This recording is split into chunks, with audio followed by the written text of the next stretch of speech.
আসসালামু আলাইকুম। আমরা আজকে আসছি মাধবখন্ড ইকো পার্ক। এটা হলো মৌলভীবাজার জেলা, জুরি থানা। এই যে আপনাদের এখন দেখাচ্ছি মাধবখন্ড ইকো পার্ক। আমরা এখন এর ভিতরে চলে আসছি।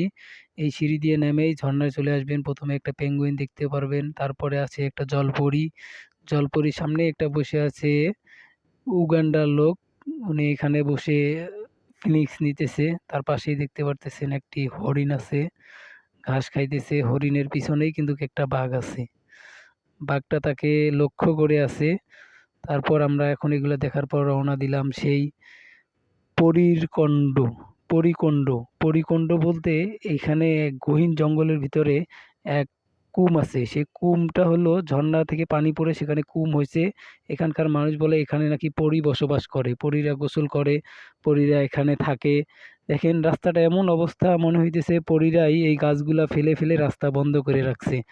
এমনটাই দেখা যাচ্ছে যে এমন দুই দিক থেকে গাছ পড়ে পড়ে রাস্তা কিন্তু বন্ধ হয়ে গেছে। আমরা কিন্তু এই যে সামনের দিকে দেখাচ্ছি যে এই যে গাছগুলা যে পড়ে আছে, এখানে দিনের বেলা আবার এখানকার পাহাড়িরা গাছগুলো চুরি করে কেটে কেটে নিয়ে গেছে, কিন্তু রাত্রেবেলা এখানকার লোক যা বলছে যে এই গাছগুলা পরীরা ফেলে রাস্তাটা বন্ধ করে দিছে, ওখানে যেন কেউ যাইতে না পারে।